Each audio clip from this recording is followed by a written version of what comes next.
Welcome to Dynamic Health and Fitness's short video presentation on self-myofascial release.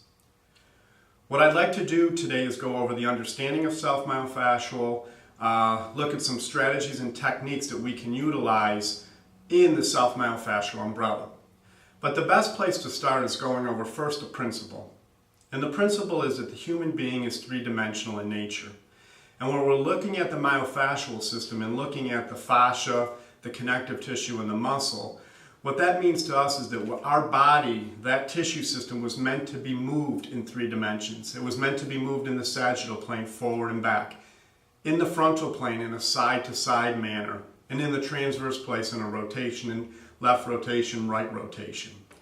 And not only was it meant to move in these three dimensions, but it could also be in a tripling effect where all of those dimensions could be used at once. Now, when we kind of look into this and delve into this a little bit farther and look at today's society, we notice we have, in the general society, we have a term that we call Chairborne Society. And simply all that means is that our bodies, that most times throughout the day, we are sitting for prolonged periods. Whether we're at our desk, at work, or whether at home, sitting in front of a computer or sitting in front of a TV, that we're spending most of our day in this forward flex position. And when we look at the body and we look at kind of the three big rocks in our body, our foot, our hip, and our thoracic, we can see in this Chairborne Society that it's in this forward flex position.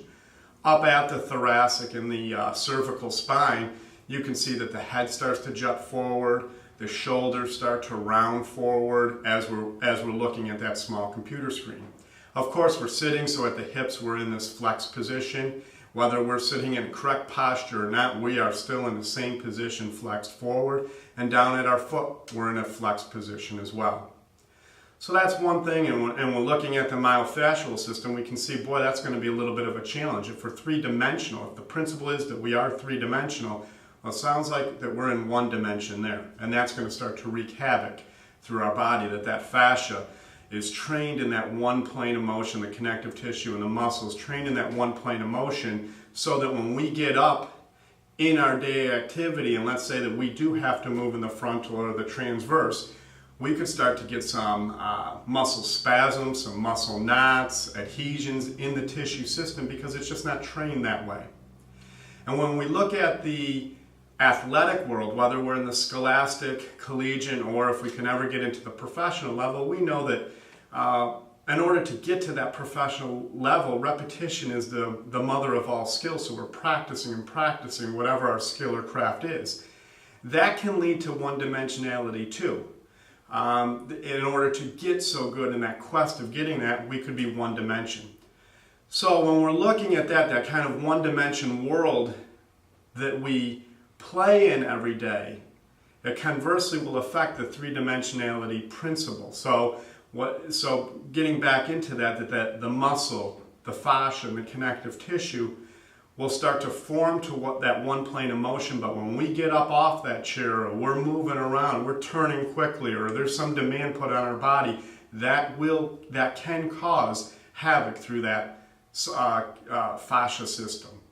And that's really where, in the next step, I'm going to go over the strategy of how do we use some different techniques in self-myofascial. How do we use a foam roll or a stick or a trigger point ball to start to release the adhesions, the spasms into the soft tissue that's been formed through our daily activity. What I'd like to introduce next is a strategy that we can employ that will create the environment for our soft tissue complexes simply to let go. That the adhesions, the knots, the spasms that we have caused throughout the day from kind of playing in that one plane of motion or that over-repetitive motion to simply release. I'm going to introduce self-myofascial release. Self-myofascial release, in simple terms, is just self-guided massage therapy. And basically, without getting too involved into it, self-myofascial release goes into the receptor sites of our tissue and basically stimulates certain receptors. One in particular would be called the Golgi tendon organ, which simply detects time under tension.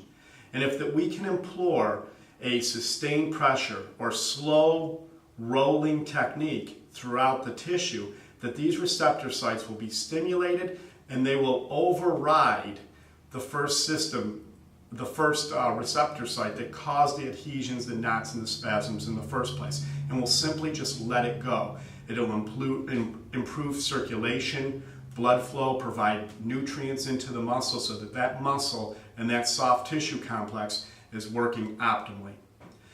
When looking at self-myofascial release, there's various tools that we can utilize depending on the individual. There is foam rollers, and I've kind of got 3 different foam rollers here, different sizes. They come in different density points. That is all based on the individual. There's also myofascial sticks to utilize that will help reach us towards the same particular goal. And there is, whether it's golf balls, tennis balls, or particularly trigger point therapy balls that are also used in a system to help release or just let those that soft tissue complex go. In the next section, I'm going to go over some exact techniques that we can use these tools to help you move free. When looking at techniques and guidelines for self-myofascial release, the first place we need to start off with is realizing that we're an investigator. When we're utilizing these tools, we are searching for adhesions, knots, spasms in the given area that we're working on and trying to release and trying to get them to let go.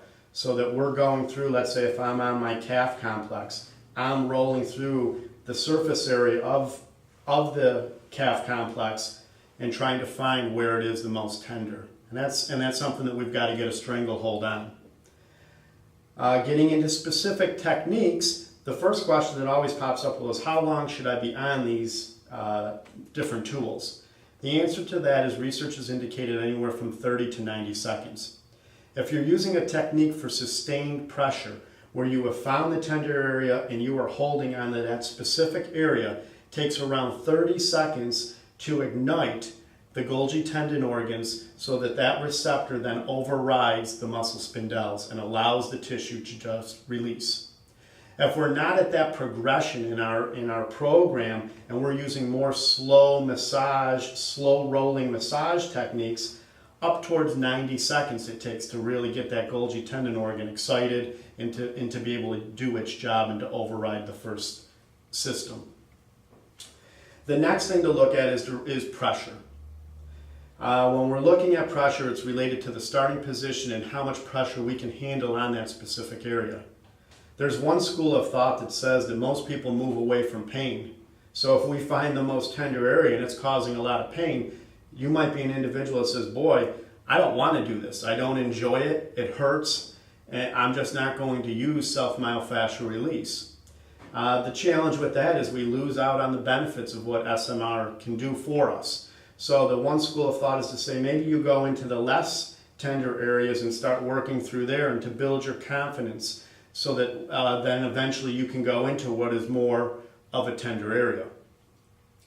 Once we get into that pressure and looking at the starting positions, and for example, I'm on my calf complex now, you can see that I have both feet kind of down towards the ground and my hips are on the ground. I could look at it and say, boy, one progression could be that I could raise my hips up. That'll put a little bit more direct pressure into the given area. I can also stack leg upon leg on the calf complex and work through there, whether I'm rolling or I'm putting a sustained pressure for the given time period. Another thing to utilize or look at is to say, the first step in the progressions is I'm actually going to have the muscle in more of a shortened position. I'm not going to put a stretch into that given muscle because that's going to open and that's going to be even a little bit more intense. So let's say I'm on my calf complex, I might point my toe down first. If I feel that I'm at the proper level in progression, well then I'm going to put in a little bit of dorsiflexion and draw my toe towards my knee, which will put an elongation or a stretch into that tissue complex. And then the intensity of the foam rolling is that much more. The other thing to look at is utilizing a global application for more of a precision application. A foam roller is going to be a little bit more global. It's going to cover more surface area. It's not going to be as intense. We can move into, as we progress, into more precision, which is, let's say, a golf ball, tennis ball, or a trigger point therapy ball. Put that under the given area and hold that. and that's going to be that much more pressure. So it's all based on the techniques that you're utilizing. You're using a 30 to 90 second technique first, whether it's direct pressure or slow rolling technique.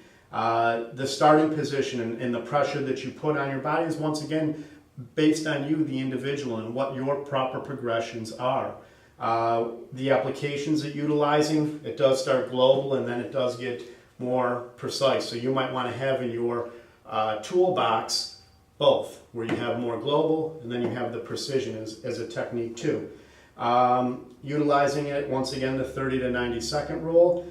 And if you can, and research has indicated anywhere 1 to 2 times a day is fantastic to get those tissues healthy, get them smiling at you, get the circulation going, get the adhesions, the knots out of the system so that you can, once again, if we relay this all back to the first principle, that human beings are meant to move in 3 dimensions, that your soft tissue complex can work integrated with all the other systems to allow you to move in those 3 dimensions freely, optimally, and most importantly, pain-free.